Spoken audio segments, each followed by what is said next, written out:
on with all those people that were killed, right? Right. Almost, Okay. almost live. Good. Okay. All right. All right, we're in business here. It Go is. Guardians. I have a hard time believing I'd say that, but I am.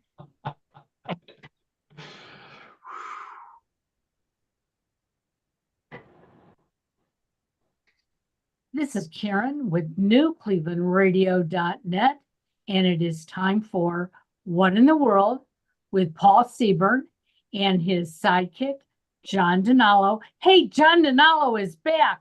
Wow. He's back. How do you like that? Well, through the wonder, The show perfect. well, here, folks, through the wonder of technology and the help of my wife, I was able to harness the capability here, so I'm back on time. So, hi, everybody. Good to see you again. Well, That's it's right. You good should to have mentioned see your you. wife first because she was more important than the technology. Oh, that's of course. That is very true. Hey, everybody. Okay, well, I'll introduce myself. It's me, Paul Seaburn, your host of What in the World, everybody's favorite weird news show. Real news, sometimes strange, always funny. That's our motto. That the first voice you heard in your ear, or if you're watching us on YouTube, in your eyeball, was Karen Hale. Karen Hale is the media mogul at newclevelandradio.net, our producer and our co-host, and does all kind of great stuff for it. She's also involved with Yes I Can Coaching, who is our sponsor. And let's see, what else? Panther City Lacrosse. She's involved with them as well. Our show's lacrosse team. We are just multi-dimensional, diverse. And speaking of diverse, the other voice you heard in your ear is our good friend John DiNallo, host of What in the World of Sports, our color commentator, and all-around great guy. Hello, John, and welcome back. Hey, Paul and Karen and audience. Yeah, thank you very much. Really excited about doing today's show. We're back and better than ever. So, let's have some fun. At the low bar, John. I didn't want to admit that. I'm trying to like beef us up a little bit, so.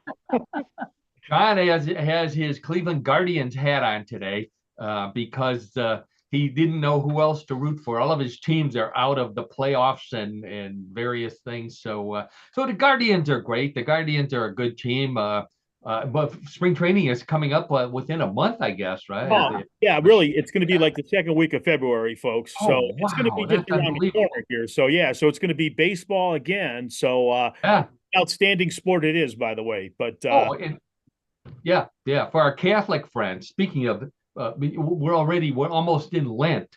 I just drove by one of the churches in our neighborhood up here in Northeast Ohio, and they're already advertising fish fries. I said, we just had Christmas. How can it be? Yeah, you're no kidding. No, it's a quick turnaround there for sure. Boy, unbelievable. Yeah, I'm debating finding another religion, but I would miss the fish fries. So if there's another religion that has fish fries, I'm open. Okay, but I don't think there is. Oh my No, Lord. we have bagels and lox. Bagels and lox. Oh, yeah, right. That's true. Right. I could go for that too. Speaking of going for that, let's move on to what the heck are we talking about today on What in the World? We've got stories from around the world, sometimes from around the universe. Not this week, but we've got some good weird news stories, some world records, some I don't know if we've got any paranormal. We've got some cryptid kind of stuff, which I write about on mysteriousuniverse.org, where I'm the editor and head writer. So if you want to read more about cryptids and what I have to say about those, check out mysteriousuniverse.org. But right here, we're focusing on weird news, like, well, here's a paranormal thing: the first Loch Ness monster sighting of 2024. So we'll be talking about that. Rats taking selfies in France. We're going to talk about how they do it, what they look like. It's amazing. Aliens invading Kentucky. Oh, this is right down the road from us, just across the border from Cincinnati. So with photos, for those of you who are listening to us on Spotify or Apple, whatever you listen to, we are also on YouTube, and we do have photos that go along with many of our news stories. So you miss out a little bit. We'll try to describe them for you, but please pay us a visit, follow us, do all those cool things. Dating advice for ghosts. We talked about this before. It's the same lady. She's a singer in England, and she's found some more ghost dating stuff that we're going to talk about. The worst thing to find stuff down your drain. This is for you, John. I don't know if you. I don't like how that sounds, Paul. That's okay. Let's see. A non-wrapper ice in Poland, and the wrong boat for chasing lake monsters comes. This story comes from Argentina. They have lake monsters all over the world. We've talked about that. Cool one in Argentina. Plus, so we got more odd news. We got world records. We got some trivia. John's already our trivia guy here. Strange sports. John's got a great strange sport for us this week. And then we play everybody's favorite weird news game, Bluff the Co-host. So it's worth it to stick around till the end. If you don't like one story, stick around for a minute or two. We move on to the next one pretty fast. So, but we try to make them all funny and entertaining, and that's our goal here. So let's start with a modern version of Name That Tune. Remember Name That Tune? The oh yeah, show? Sure. Yeah. Sure. Believe it or not, that goes all the way back to radio. That was originally a radio show. Did not know that. Wow. Yeah, it makes sense. Makes sense. You don't need a video or television to name a tune. You just listen to it, and they even I looked it up. The original version when they were on TV the first time, the contestants were at one end of the stage, and Bill Cullen, remember, there's an old Bill Cullen, yes, game shows. Yeah, he would do the information, and then as soon as the person got the song from the notes, they would have to run across the stage, pick up a hammer, and hammer a bell. And that was yeah. I think I've seen a video of that, Paul. I think I've seen a video of that. Right. We talk about buzzers and all this other stuff. They had to pick up a hammer and hammer a bell. We're not going to ask you to do that on What in the World, but we are going to play a little bit of Name That Tune. So this comes from Pakistan. Bilal Ilyas Yandir is the gentleman's name. He's in Pakistan. He broke the Guinness World Record for correctly identifying, get ready for this, she's in the news everywhere. He identified 34 Taylor Swift songs just from their lyrics in 1 minute.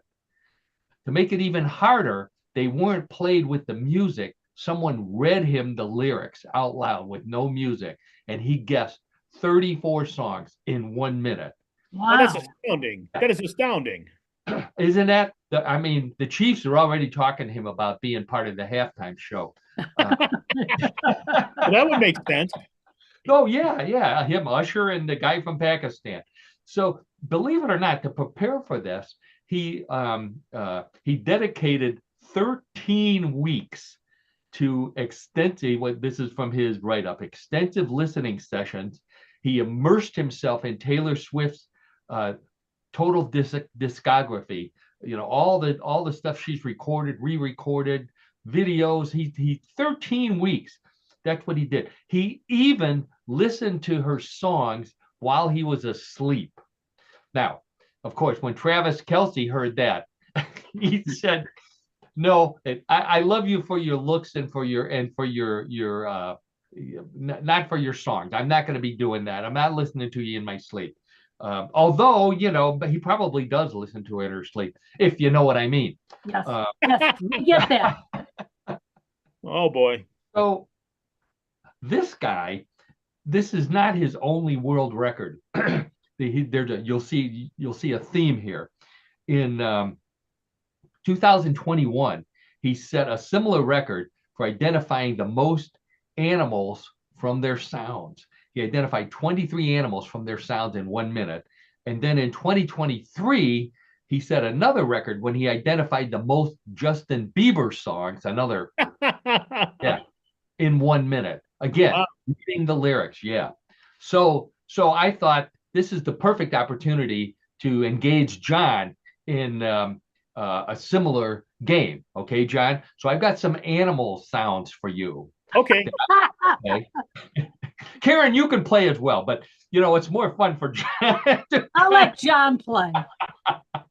Okay, I'm kind of a remedial student here, so I guess. All right, don't we? Here's your first animal song. Get ready. Here it comes.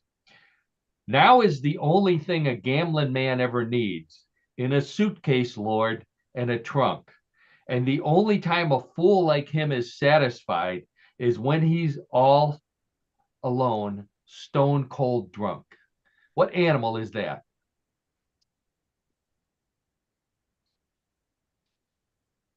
This is a guess, a wild guess. I'm gonna say a monkey. No, wrong. It's the animals. It's five human beings. The animals with fruit. I do know the animals, by the way. I remember the animals.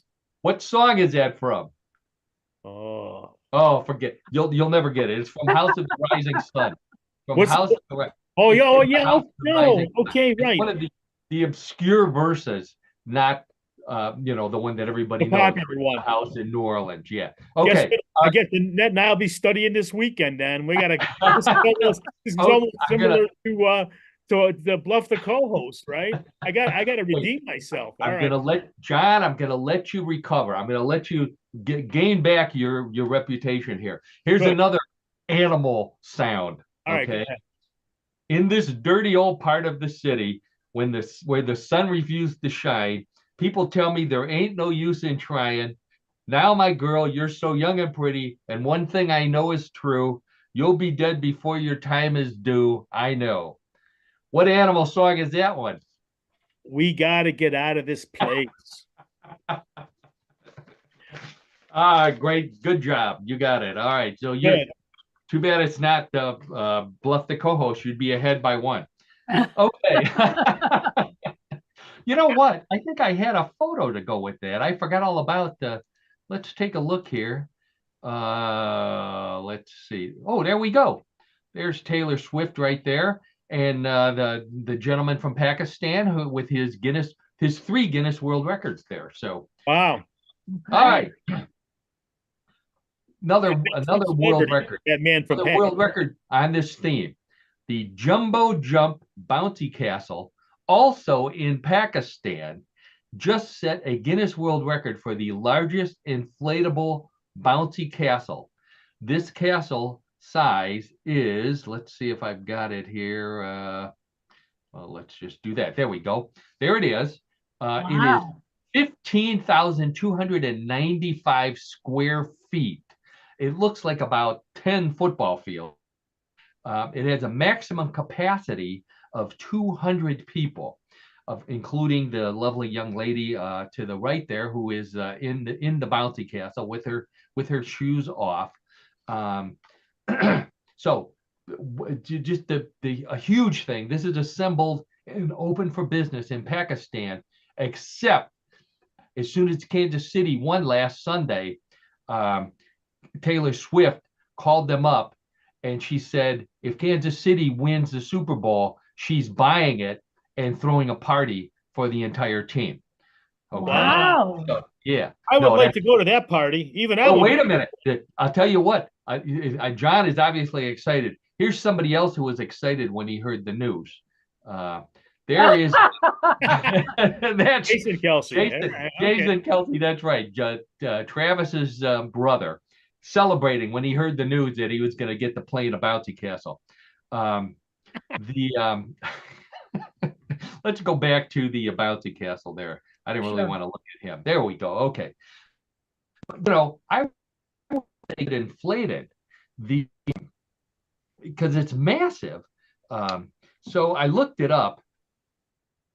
I think what they do is they hook it up. It's right near an airport, and they hook it up to the jet of a jumbo jet.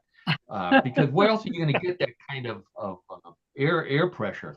So this came from an American engineer, the original bouncy castle. John Skurlock invented the modern inflatable tent in 1958 when he was developing inflatable tent covers for tennis courts, so people could play tennis outside in any kind of weather.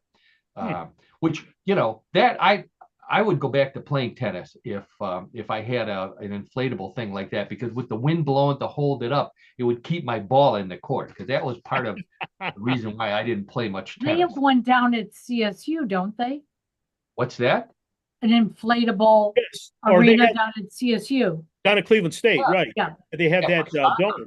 They have that dome, I think, right? Yep. Yeah. So for those of you listening who are not familiar with it, tennis is a sport that people used to play before pickleball. Actually, the Australian Open was just held in Australia. Oh, that's right. Yeah. Right. I don't even recognize the names of the people anymore who won. Anyways. Well, they're up and coming younger players, though. I mean, not to be funny, they are, but yeah. So this guy Skurlock, he taught at Tulane University and he worked for NASA.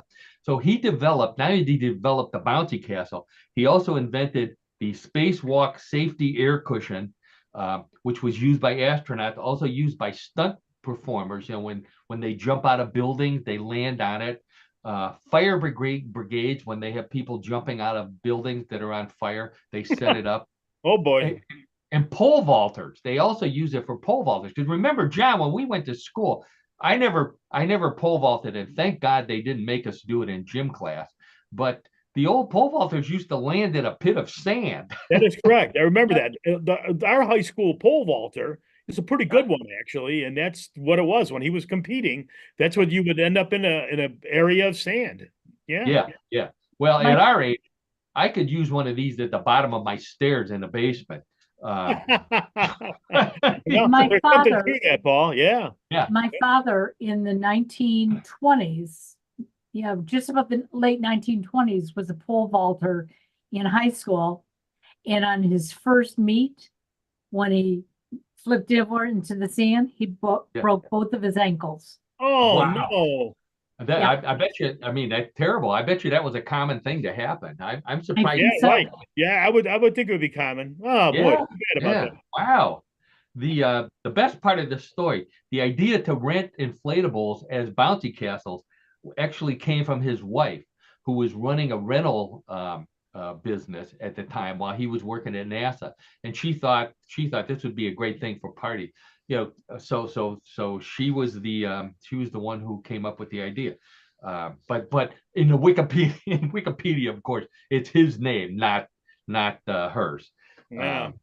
All right. So I mentioned this quite a bit over the past couple of weeks. We've been getting a lot of stories from our listeners, and I'm always interested. If you have my if you guys have my email or send it to me on Facebook, if you come up with a story that you would like for us to consider for What in the World. So our buddy Mark down in Austin, he sent this one.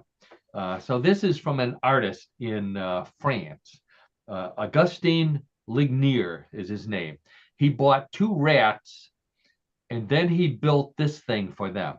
This is a cage, but it's rigged up with a camera and all kind of electrical gear. And there's multiple levels and ladders and all kind of stuff. And the goal, he taught 2 rats to take their own selfies with this contraption. Here's a cute little rat. Isn't that just adorable? There's a rat with his little front paw on a little plunger, and he took a selfie. Not to be at the center. Couldn't he choose a different animal than the rat? Yeah, that would have been. How about a mouse? That's even worse. That's just as bad. Mouse is harmless. I guess mice are not as smart as rats. How's that? I don't know. Yeah, but they're not as obtrusive as rats are. Rats are obtrusive. Well, I'll tell you what. You can pick on rats all you want, but this rat took a better selfie than I certainly take. Well, I think he's probably got me beat in that also, but he's still at the end of the day, he's still a rat. Here's the other one. Boy. About to take his selfie there. All right. Okay. So when they began taking their own photos with the camera attached with the plunger attached to the camera, he said he felt super powerful that he had taught the rats to do this until they started taking pictures of their stuff. You know what I mean? Their stuff, and send it sexting it to other rats. Oh my gosh! Yeah. Oh my God! John, you're right. Rats are despicable when they do. They are very much so. Very much so.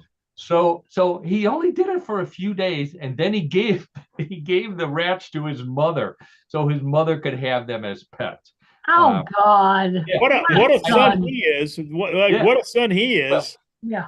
Yeah, and the rats drove her crazy because she didn't have the contraption, and they just kept jumping up and down on her iPhone trying to take their picture. I would pity. I would hate to see that. Hate to look at that as a scene. To be honest with you, it's a Okay. bad visual to begin with. Okay, John and Karen. We will move on in We a won't second. beat you up anymore, Paul. We beat you up enough. Oh, that's fine. Oh, I deserve it. I have thick skin. Okay, so this story comes from Covington, Kentucky, which is right across the border from Cincinnati. I've been to Covington many times. I used to do business down in Cincinnati. Beautiful city, Covington. This photo is from Covington, Kentucky. Okay, so commuters in Covington, Kentucky were shocked when they drove down one of the main streets and they saw a giant 50-foot tall green alien holding a magnifying glass over the sidewalk. Appeared overnight. The alien is hanging out of like an open window of a parking garage. And he's holding this magnifying glass while people are walking underneath it. His name is Clive, by the way. So I'm wondering, is Clive trying to get a better look at the people who are walking underneath, or is he trying to catch the sunlight and fry them like ants? He could be doing both, Paul. With that, he could be doing both. I'm telling you, yeah. So, and then if aliens are watching and they hadn't thought of this before, this gives them the idea now, which I thought was bad. Friend of mine said he was trying to fry the FedEx machine truck over there, but I don't think so. See, I could look at Clyde all day long. That doesn't bother me at all. He's Clive. I don't know how they came up with the name. This is like a Twilight Zone episode. The alien hiding in the parking garage with the giant magnifying glass, and people disappearing on the ground and trying to figure out what was happening to them. Perfect Twilight Zone episode. So why in Covington of all places? It turns out it's a huge area for UFO sighting. So big that not Covington, but Cincinnati, right across the river, their sister cities, is the headquarters, the world headquarters for MUFON, the Mutual UFO Network.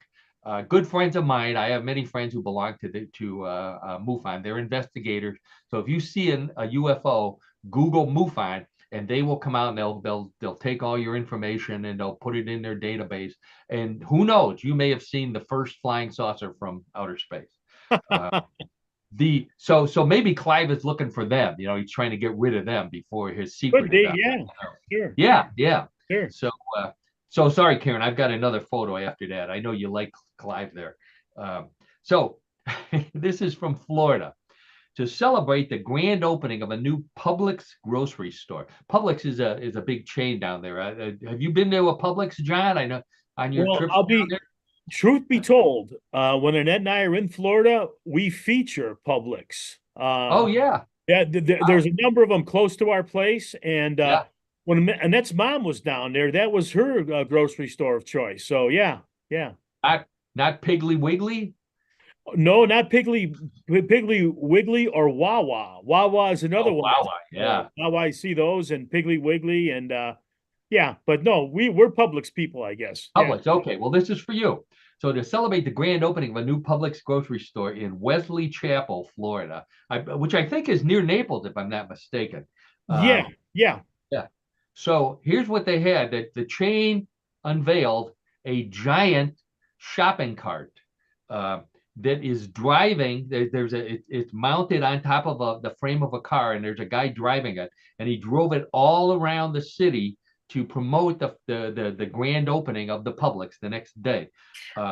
It's so realistic. It's built on a frame of an old Chevy, and it kept pulling to the right, just like a real real grocery cart. In fact, the rear wheel was wobbling too, and it's that's perfect. That's perfect. When around a turn, it would squeal every time. So. Oh yeah, sure, of course. Yeah. So this thing is so big, it looks like it can hold like 50 grocery bags, normal-sized grocery bags, or about 1 week's worth of groceries if you have teenage sons. So pretty big grocery. Yeah, I would say that's pretty accurate. Yeah. Yeah. Now, John, this is for you. To get people's attention, they were not blasting, "Hey, come to Publix." What they were doing was they were blasting Poison, the metal band Poison. They were blasting the song "Nothing But a Good Time." Now, I don't remember. Are you a Poison fan by any chance?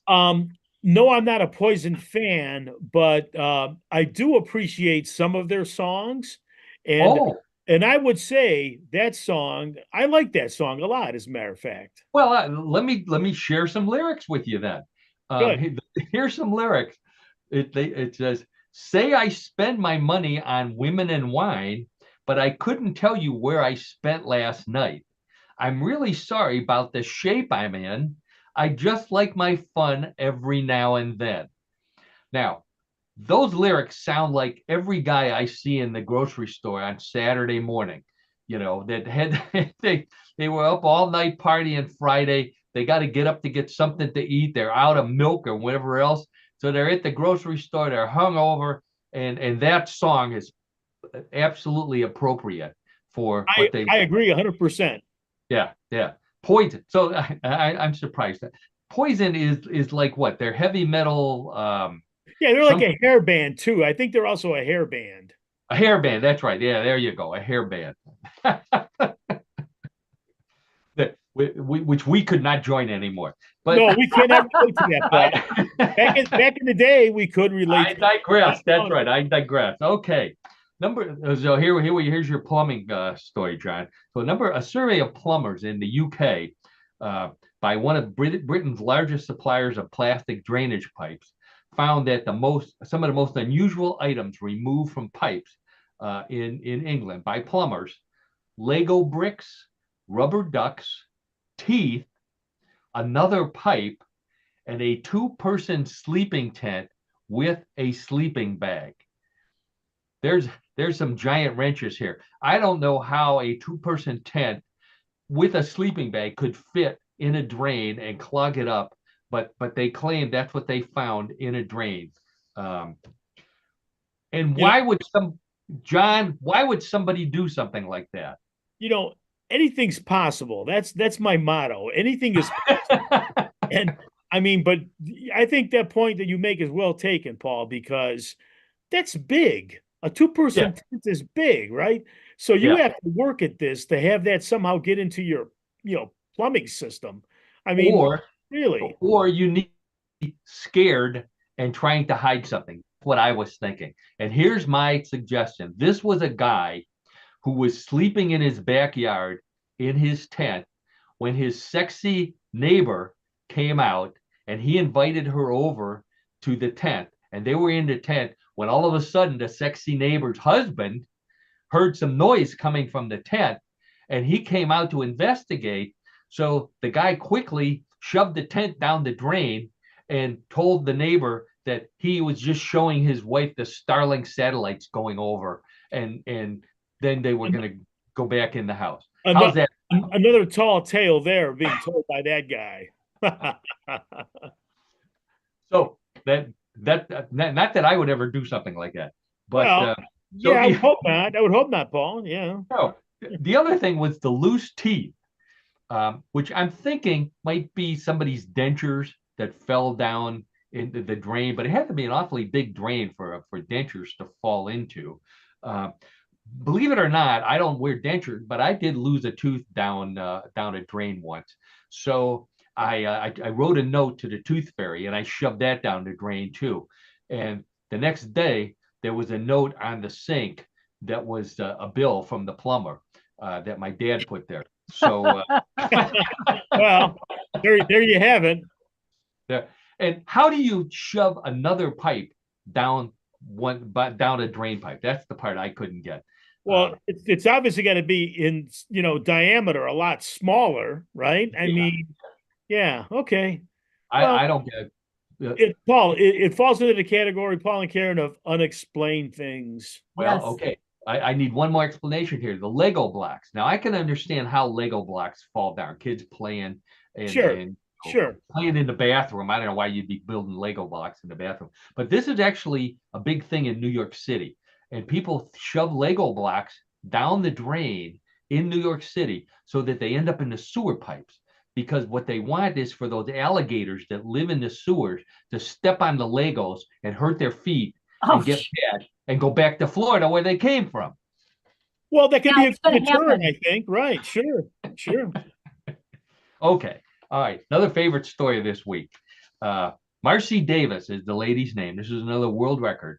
She's named Marcy Davis Sutherland. She has one of those hyphenated names. From Tracy, California, set a Guinness World Record for the longest arm hair on a female when a single hair on her arm measured 7¼ inches in length. And here's a photo of the lovely Marcy holding the world record hair, which is still attached to her arm. What? That is astounding. And the reason that's astounding is I don't know of any woman that would let a piece of hair grow that long. No. That's unheard of. Yeah. Well, you know, it's not much of a record. I agree. But she saves a lot of money on dental floss. So, no. I guess that's a benefit. I get these. I get these. Nowhere. I don't think they're 7½ inches long or 7¼ They usually break off before very long. The worst time to notice that you have one of these long hairs on your arm is when you're driving, you know, in the summertime and you got your arm hanging out the windows roll down. Flapping. Yeah. You're flapping, yeah, and then you roll the window up and it gets caught in your arm. Oh boy. That's a real problem there. Or if you wake up in the morning and you had one on either arm and you find your arms entwined together, you know, which oh my gosh. I did. Never mind. I'm not even going to say it. Okay. Let that go, Paul. Let that go. So I looked it up since I have this affliction, not as nearly as severe as this lady does, and she says doctors say that the hairs grow because of changes in your hormones in response to pregnancy or menopause. So now I'm really worried. Yes, I would be too. I don't want either one of those things. So I'm going to start shaving my arms, I think, and that's the end of it. Yeah, eliminate the problem, Paul. So okay, this one's from Poland. Oh, this is another popular story on Facebook, and I'll pronounce her name once and never again. Katarzyna Jakubowska of Poland set a Guinness World Record for the longest duration full body contact with ice female when she stood in a box filled with ice cubes up to her neck for 3 hours, 6 minutes, and 45 seconds. There's a photo of her here. It's a clear box, so you can see her head above the ice, and she doesn't look like she's shivering. But I had a lot of people, a lot of women say to me, you know, I can relate to this. This is like being in every office where a man is in charge of the thermostat. And my lovely wife Donna says, "Oh yeah, I remember those days real well." So there she is, 3 hours, over That's 3 hours. Ridiculous. Yeah, she looks to me that now she knows what a straw feels like when you shove it into a slurp. That's what she feels There you like. have it. Wow. And they said she's standing in it, which to me it looks like the ice is holding her up. I don't think she's standing at all. I mean, she's upright, but that's an awful lot of bags of ice in there. Boy, it is. Yeah, she said she didn't feel any pain and she barely felt the cold. And she trained for this using self-hypnosis to give herself a positive frame of mind. Which, if that were me, I mean, I'm positive this is going to be a good story on What in the World. That's the only positive frame of mind I could think of. Because otherwise, is she wearing a wetsuit? Oh yeah, she does have clothing on. Yes, I didn't. No, but I mean, if it's a wetsuit, that could be helping. Oh, you know, that's a good point, Karen. I don't know if it was a wetsuit. They did say that she was wearing clothing. I assumed a bathing suit, or underwear, or ski jacket. I Let's don't do a know. little research on that one. Let's do a little research on that one. No, I don't think so. No, that's enough research on this story. Let's move on to the Loch Ness Monster. So, we haven't, John mentioned a couple weeks ago that we hadn't had a Loch Ness Monster story That is for right. a while. Yeah. So first Loch Ness Monster sighting of 2024. So before I get to the story, what color do you think the Loch Ness Monster is, John? What do you think? I'm going to say green. Green. Okay. Karen, how about you? Me too. Green. Green. Okay. Yeah, most people say green. I'm going with brown, like a log, because that's usually what they look like. That's why they get mixed up. Okay. I wish it was red, because then we wouldn't have to use those red circles Karen always provides for us to circle it. Yeah. So, a visitor to Loch Ness, Jared Strong, said back in October, so this was actually a 2023 sighting, said that the Loch Ness Monster is gray. And he was close to the castle, the famous castle where you see most of the sighting, and on the bank, and he saw the beast in the water. And he said it was about 1 p.m., so it was plenty of daylight.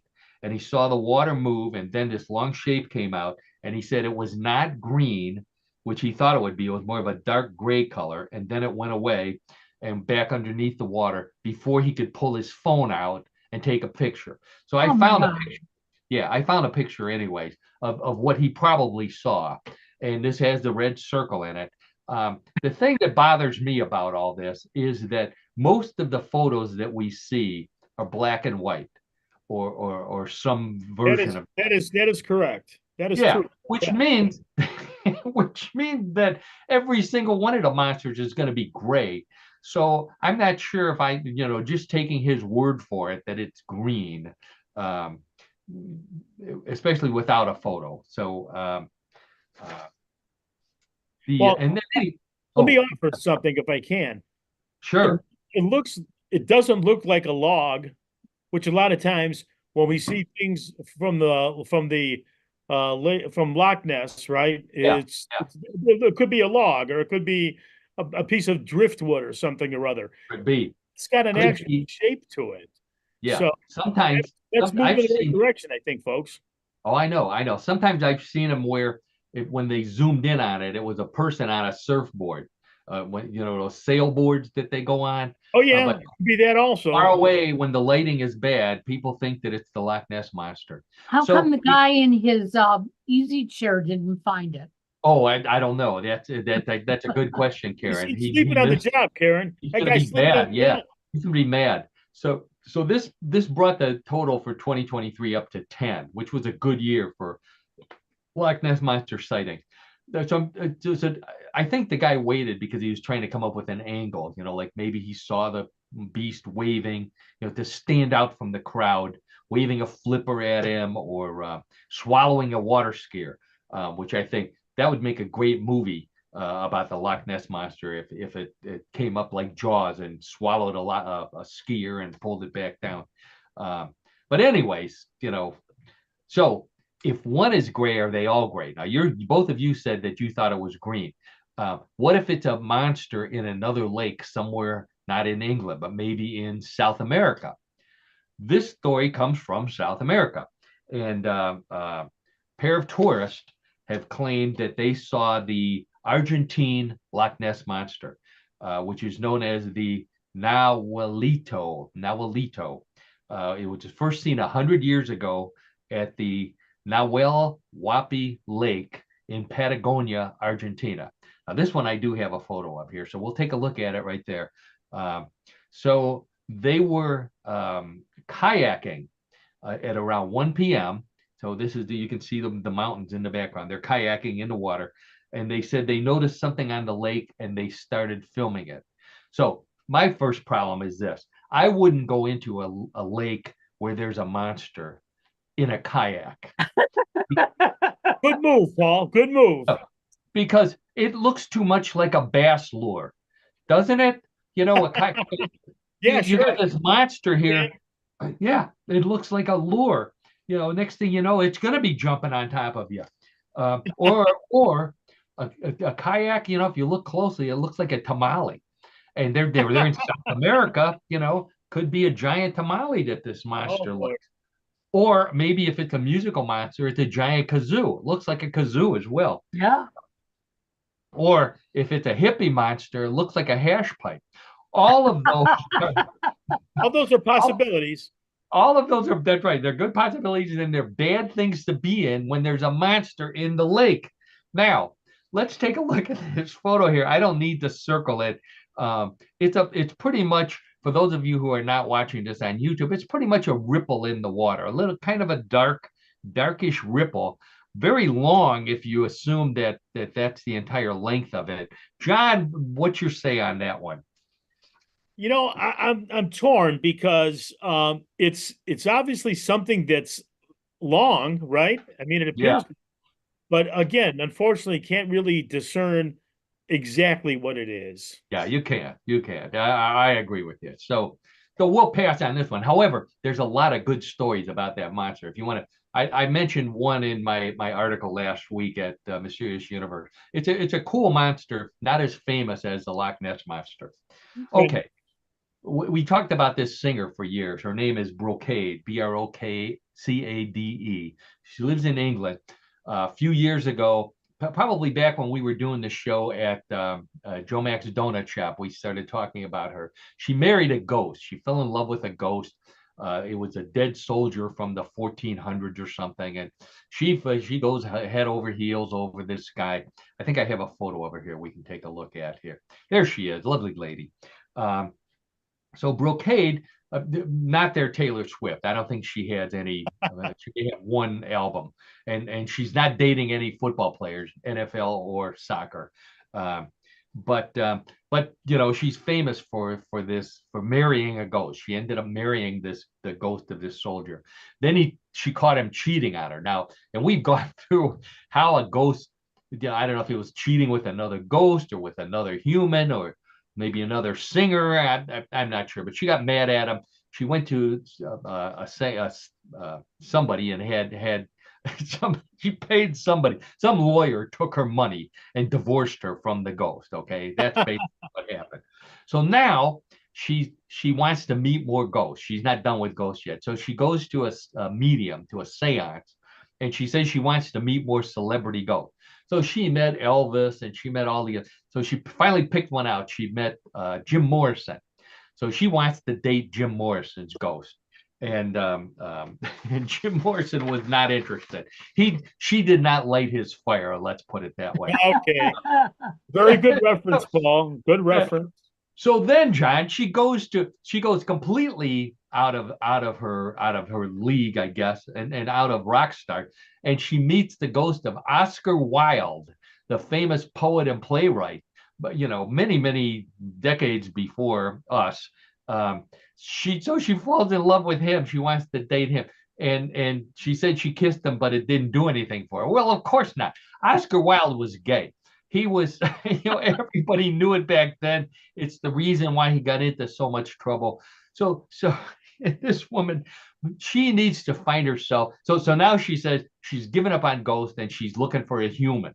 I think I've got a picture of her. This is her outfit for looking for humans. Yeah. She says dating humans is a lot different from dating ghosts. It's a whole new world, I guess. But no kidding, lady. She needs to find herself a single exorcist. And then she kills two birds with one stone. If she gets the urge to date another ghost, he can do his thing on her.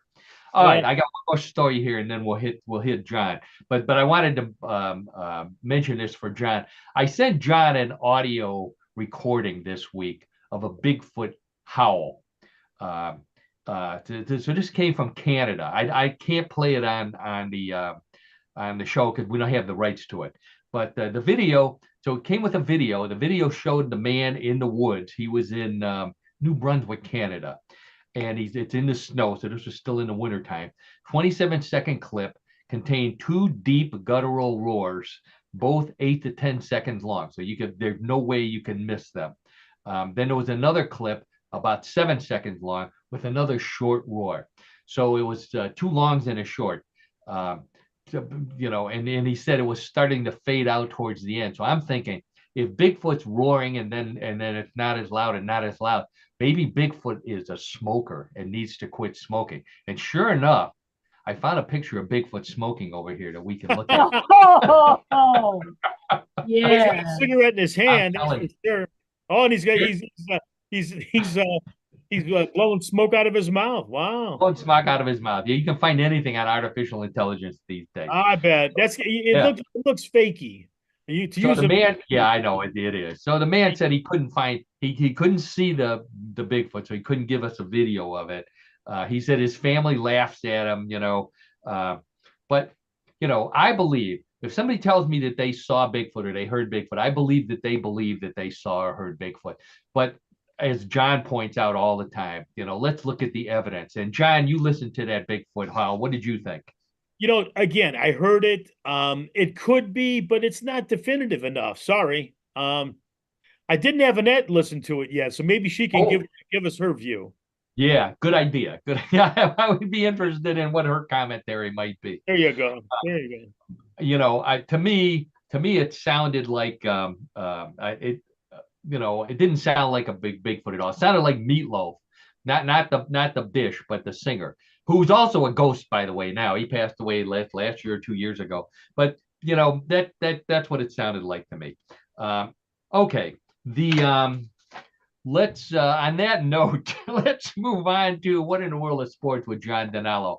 Every week, I ask my old friend John, who knows more about sports than I can even begin to imagine, and sports trivia as well as all other kinds of trivia. I ask him, John, find us a sport that fits with the theme, real news, sometimes strange, always funny.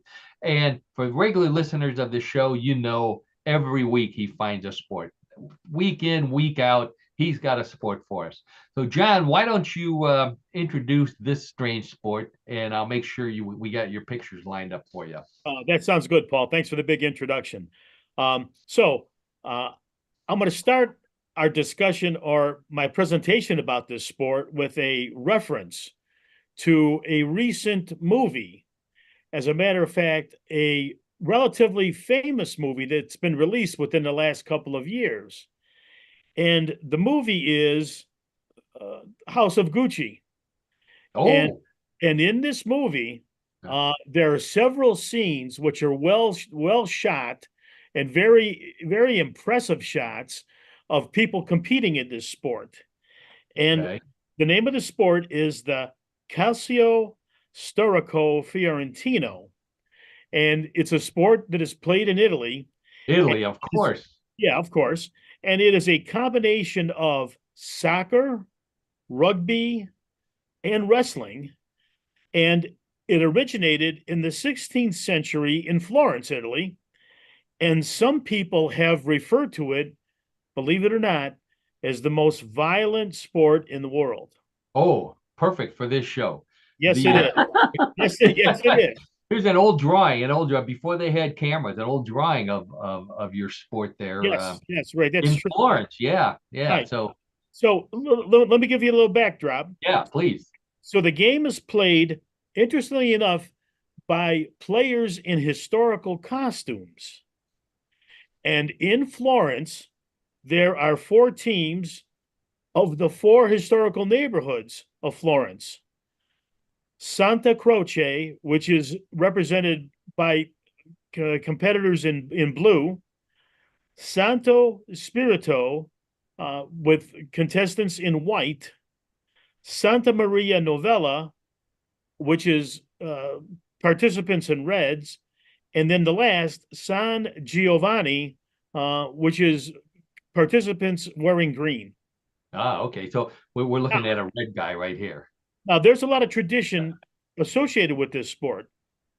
So Piazza Santa Croce is located directly in front of the church Santa Croce in Florence, and it has been the home of this game.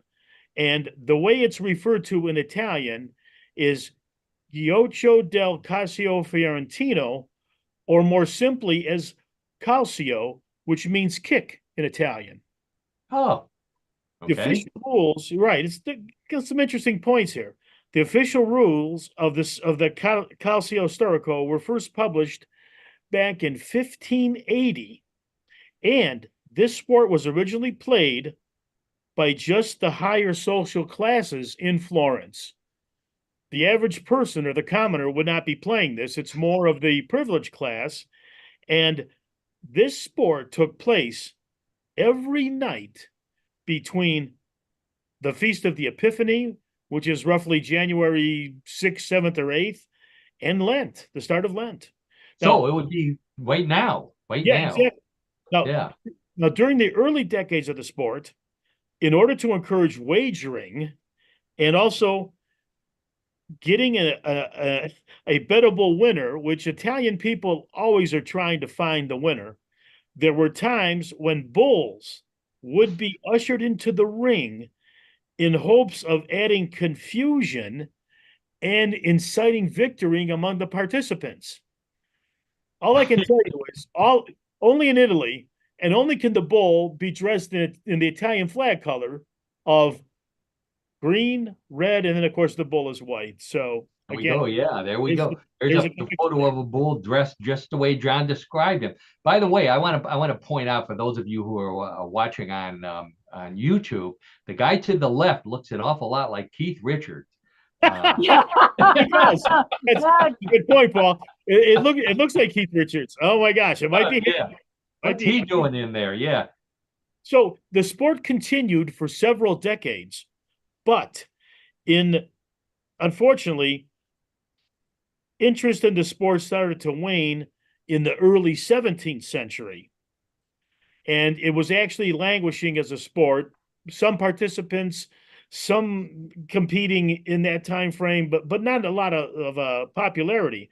However, the dictator Benito Mussolini brought it back in 1930, and it was widely played by amateurs in streets and squares.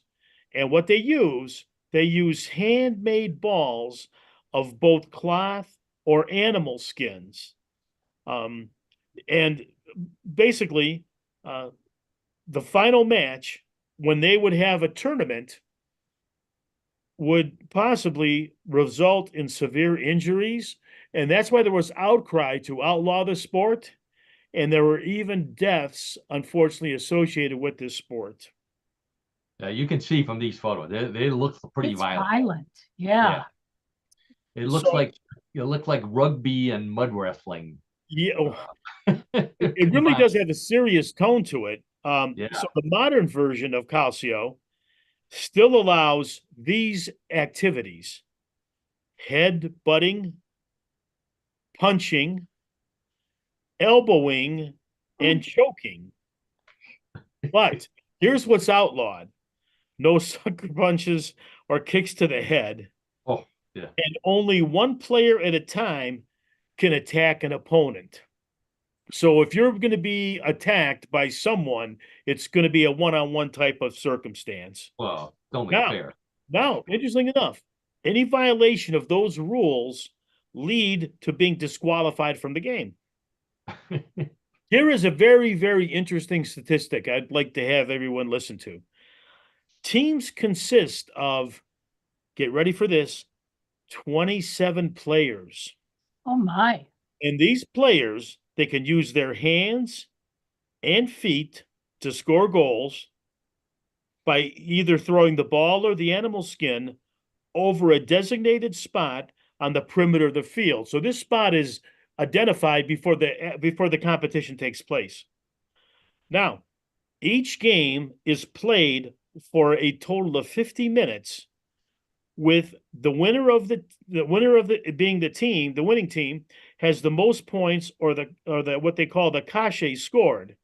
And as for the prize for winning team, it is what is called a Chianina calf, which is a well-revered animal in Italy.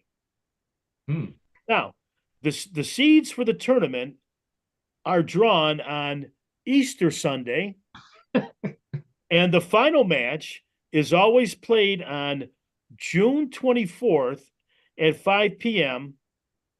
and it is held on Florence's feast day of its patron saint, Saint John the Baptist. Now, in 2023, for the record, the winner was the red team, the team that was adorned in red. In 2022 and in 2021, the winner was the team that was dressed in blue. Now, the 2024 Calcio Storico final match is scheduled for, you guessed it, June 24th. Okay. While there is no clear-cut favorite yet, odds makers predict the winning team will be the one team which is the biggest fan of Taylor Swift. Oh, Well, I think it brings a lot to bear here. Okay, it brings the She's interest of everywhere. Italian people having competition, the Yeah. interest they have in sport, and of course the interest in betting, right? Oh, yeah, yeah. And Oh, in it's this very case, violent. Yeah. well, yes, and that's the other part of it too. But I find it interesting that the goal or the prize is the calf, Yeah. and the calf is I'm not going to say revered in Italian culture, but the calf renders some very good meat. So I there's was gonna say, yeah, I've had some plenty of good veal dishes in Italian restaurants. So well, So the do thing we that know what- amazes me, John, with this sport is its connection to Easter.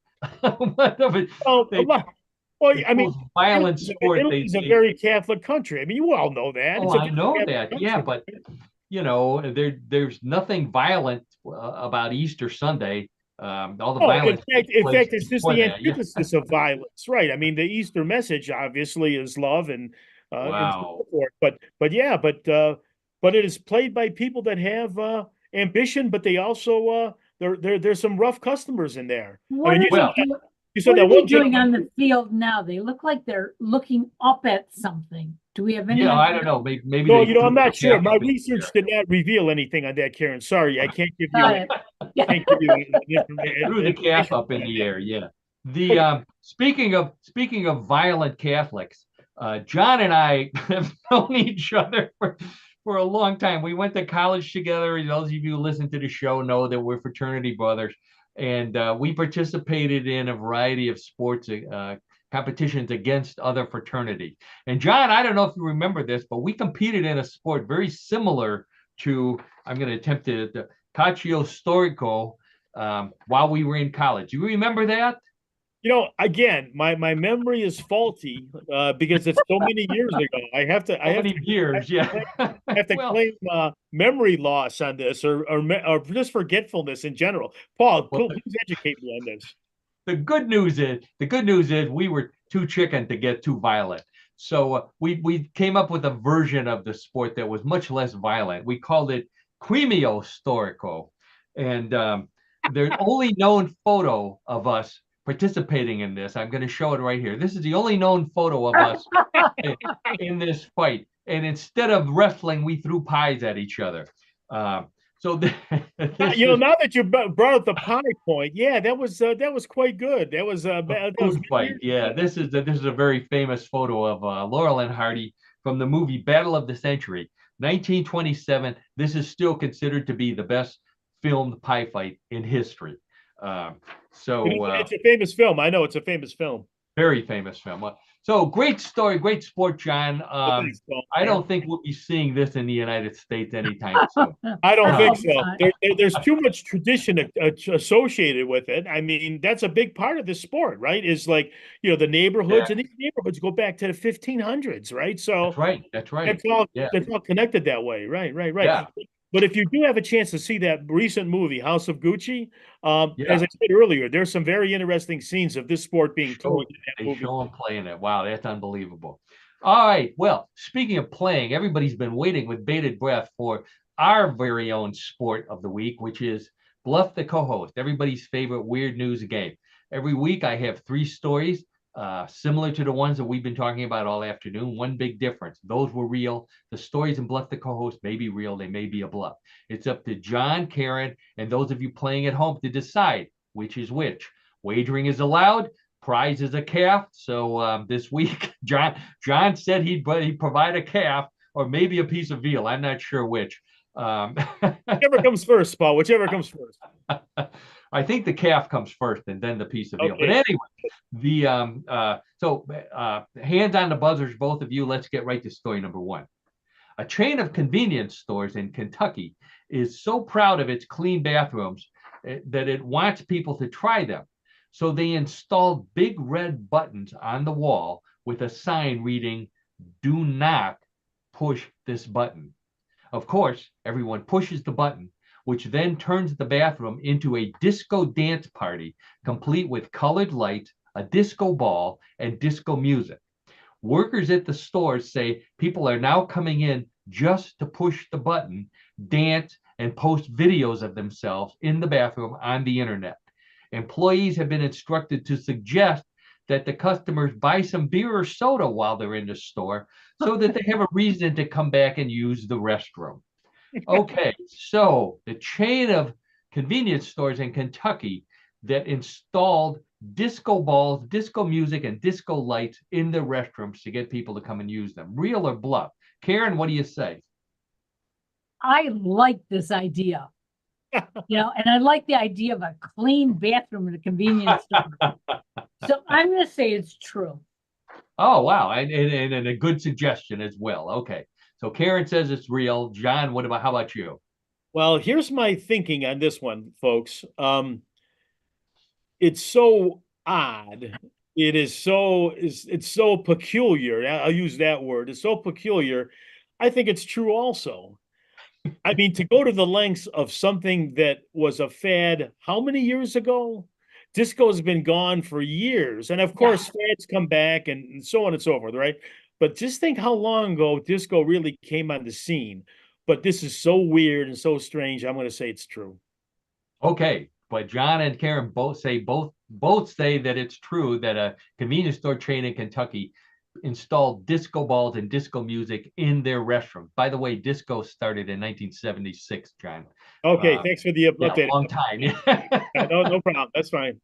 Everybody can do the math. Let's check with the judges, and the judges say congratulations to both of you. There really is a convenience store chain. All right, very good. Very good, Karen. Way to go. I agree with Karen. That is a great suggestion for restrooms, because we've all been in plenty of bad restrooms. So I agree. Yeah. All right. So the score is 1-1 for those of you playing for a piece of veal from John. Let's get right to story number 2. Some bad news for our Texas listeners. Residents of Norway have adopted a slang term you might recognize. When Norwegians want to describe something that's crazy, wild, or just plain bonkers, they say it's Texas. If something is in a state of complete chaos, they call it totally Texas. The usage is so popular that the phrase health Texas, or completely crazy in English, is even used in Norwegian newspaper headlines to describe high prices, crime waves, or even a rash of good news. Before you mount an invasion from Texas, Norwegians say they like Texans and Texas, so they spell the word with a small t. Okay, Norwegians using Texas as a slang for going crazy. Real or bluff, John? What do you say? Wow. There's got to be some point of origin on this, obviously, which you haven't referenced, because that's why it's a competition. But I'm going to go on a limb. I'm going to say it's true. Oh, wow. John said, do you understand Norwegian? I do not. Okay. Just checking to make sure there's no cheating during the show. Okay, Right, John says it's a real story. Karen, how about you? Well, I think it's real because my son is always saying, it's Texan. And it's like, what does that mean? He says, it's just strange in Texas. So, you know what? I'm going to say it's real. Little bit of inside information there. Yeah, right. Inside information we carried on that one. Interesting. Someone living in Texas agrees. So maybe he's speaking Norwegian, not Maybe. so both Karen and John say that that's a real story. Let's check with the judges, and the judges say, congratulations once again to both of you. That is a real story. Send all your hate mail to Norway, not to us. Right. Don't shoot the messenger. Okay, so the score tied 1-1. Or I'm sorry, 2-2. Points are doubled in round number 3, but it doesn't matter. Whoever gets it right wins. If you both get it right, scores tied and everybody goes home happy. So let's get right to the story. Good. A grocery store chain in London has started posting the picture of a customer at the cash register for a very unusual reason. It's not that he's paying with bad checks. He's emptying the claw machines of all their stuffed animals and other prizes because he's so good at the game. The man has emptied 6 claw machines in January alone, and while it's not illegal, it costs the store money, and it makes the little kids cry when they go to play the game and there's no animals in it. The man is so bold, he's even posting on social media how he does it, which has local amusement parks worried too. London police are asking for help in identifying the man and watching eBay for large sales of stuffed teddy bears. Okay, so story from London. A man is wanted for playing claw machines in the front of grocery stores and winning all the stuffed animals. Real or bluff? Well, I'm so sorry that this man doesn't have anything else to do in his life, but maybe he's like Robin Hood and giving them away to needy children. So I'm going to say it's true. Okay, all right. With a philanthropic spin on it, Karen says it's true. John, how about you? Yeah, I'm kind of on the same wavelength. And it's just weird. It's strange that a guy can do this. It's not strange. I mean, I'm glad that he's able to be this successful, evidently, right? But it's just strange enough to be a weird story that is true. So I'm going to say it's true also. Wow. So both of you say that that's a real story. If I'm keeping tabs, both of you have said all of the stories so far are real. That is correct. That doesn't happen all the time, but I think that's correct. Very odd. I think we have to call the Guinness people to see if that's a world record. But in the meantime, I was doing something different here. Right? There we go. In the meantime, let's check with the judges, and the judges say you're both wrong. That is a completely made up story. Now, let me ask you. When I went to the grocery store and saw a claw machine and a poor little kid trying to win, and I thought, hey, wait a second though. Let me ask you this: where did this take place in? What state? Was it a specific area? I said London. London. Okay. London, so, yeah, London. Do you think that people in London would hear this discussion by us, and someone would be motivated to try to go out to try to use that claw machine and be that successful at it? Well, only if they know the secret, but since it's a fake story, they can't go on the internet to find out the secret. So but what if they just work hard enough so that they can they just apply themselves and just become obsessed with being successful at doing this? I think that's a great idea, John. Why don't you and Paul? Well, the only thing of it is, I would have a hard time getting to London. I would have a hard time trying to explain that to Annette. Like I'm going to London to try to compete to do this, and I don't even know if they would let me do that there. I mean, I would be a visitor. I would not be a citizen, right? I would be a visitor, right? A tourist. Well, no, you can do it here in the United States. I'm saying, you and go Paul go to the local Walmart and do it. Well, you know what, Karen? Maybe that could be if I can find the time. I just, I mean, I'm retired. Oh, no, we're not going there. We're not going there, Mr. Paul, Retiree. It gets better. Wait a minute, it gets better. Paul, you and I can become a team, and I'll be the lookout. I'll be the lookout while you're feeding quarters. Well, maybe I could probably $1 now. Try to do it. I don't know. I mean, you guys always interested in new things, cute. right? So that could be it. I have lost complete control of what in the world here. We were doing so well. And then the emotional impact of the claw machine story just took us off the rails completely. This means it's time we close this show down. I want to thank Karen Hale our media mogul at newclevelandradio.net, our producer, co-host. Thank you so much for everything you do for us and for everybody, all the podcasts at newclevelandradio.net. Visit the website, find out how to download us, find out how to listen to all the great podcasts Karen has.